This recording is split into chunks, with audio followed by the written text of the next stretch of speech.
Hey, Louise. Hey, Sarah.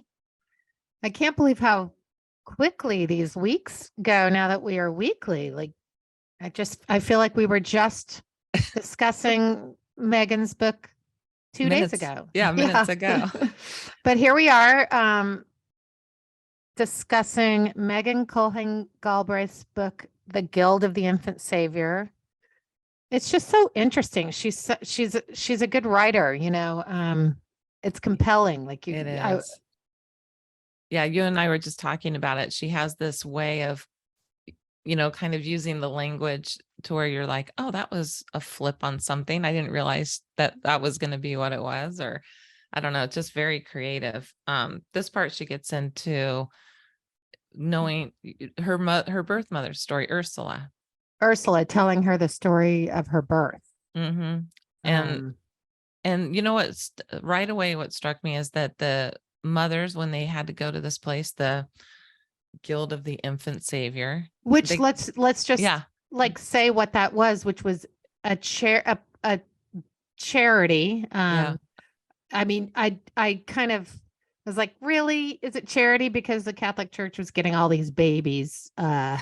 You know, And hardly charity, but that's what it's considered. and also the part she described, I always thought when we interviewed Megan that that's where they had the babies, but they actually went to another hospital and had the babies. Right. I This didn't was like the realize that either. home. Yeah, so it was, and at the hospital it was like this cold room, like her birth mother described this, just this big room of babies with blue knit cap, like babies, mini babies. Yes. That's what kind of Many freaked me out. babies. It's just like a baby factory. Yeah, it was like blue knit caps, pink knit caps, and then the girls just kind of went in this big room, and they had a horrible childbirth. Her mother had a horrible childbirth. It was like an assembly line. Yeah, and they didn't care if she had drugs and help her. And And then the forceps, oh that was really, that was widely practiced in that era yeah, before C-sections. And Megan was taken out by forceps, which yep, she said finally explained this, what she called a sneer on her face, that she'd had her whole life.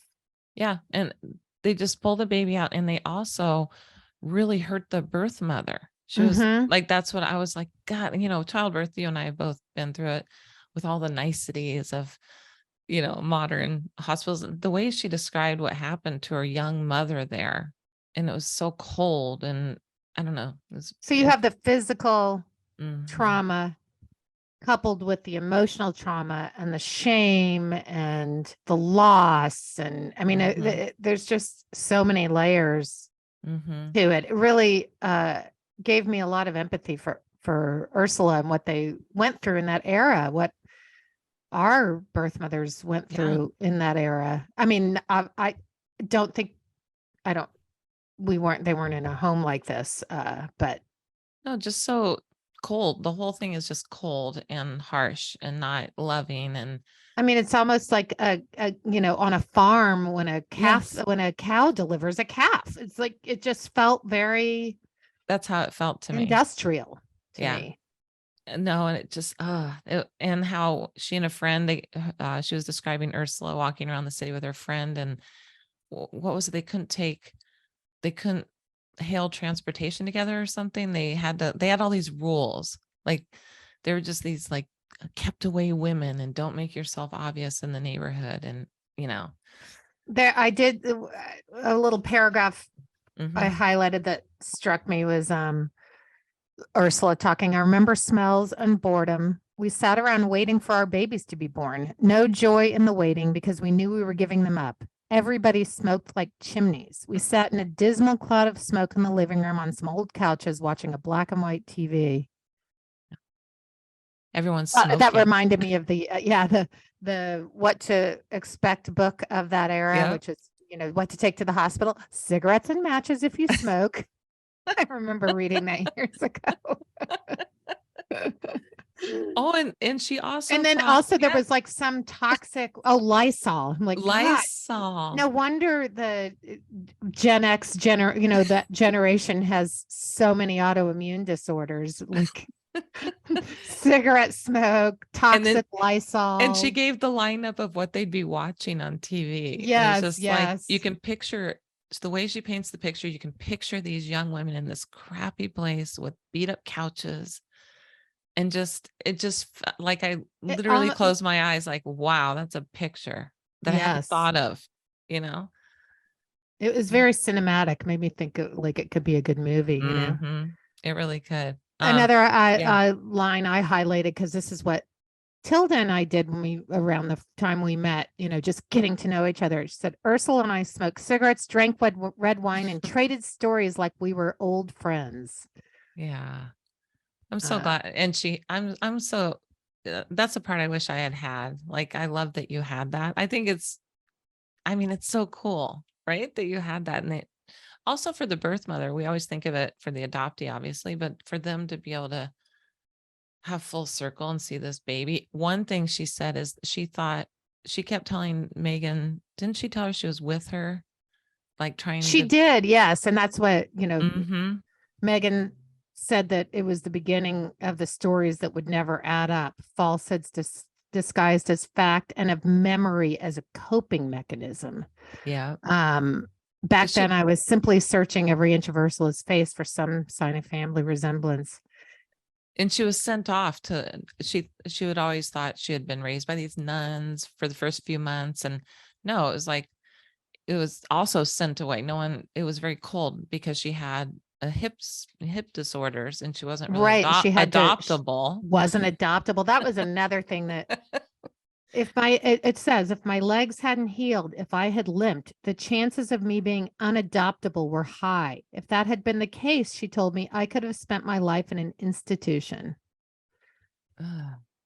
I mean, and just makes you think, you know, again, it's the adopting the baby, you know, the aesthetics are so important to the adopters. Yeah. You know, it just highlights again, often adoption is not altruistic on the part of the adopters. Yeah. There's a lot of gross things that come out with this that we're finding out, you know. Well, the last part, Find Me Here, she had to go through her search I like her pictures, by the way. You do have to read the book just to see her cool art with it. She had to go through the public library. This is the old time, but there was but that wasn't the way she ended up getting her her stuff. But when she saw I just like this last sentence to wrap this up. She had figured out her middle name. This is the part I was thinking about. I gasped. I know my middle name was the name given to me at birth, yet seeing it in writing makes it real and no longer simply a romantic story. I later found out that no nuns ever cared for me. Instead, in the 5 months between my birth and adoption, Catholic caseworkers, nurses, and an Italian foster mother cared for me. So she found that out later. Then I highlighted the last piece of this, which was, I felt cleaved. I had two stories, two full identities. I felt apart, other from both of them, which is, I think, how many, if not most, adoptees feel. Yeah. Other. About their lives. Other, cleaved, two stories, two full identities. Yeah. Which is true. It is true. And yeah, and I just like that's the word other. Maybe that's just it. It's like you just feel other, not really. When you mentioned that picture the other day, I went back and looked at my picture. I was like, was I always kind of on the outside? You start thinking about your life a little bit in a different way. And it doesn't mean you don't love people or you're not included or not included. Everybody has different stories, but you are other. You're not of. Yes. Good.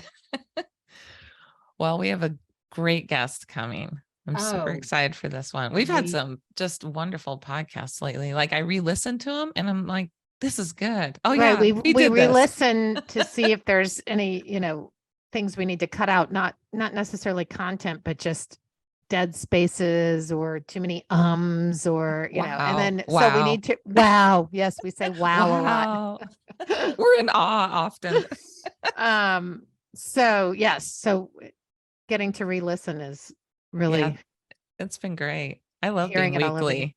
Me I feel too. I really love it. I thought it was going to be more stressful, but I don't know. I feel like we're in it now. Yes. Just it's our love, So Yes.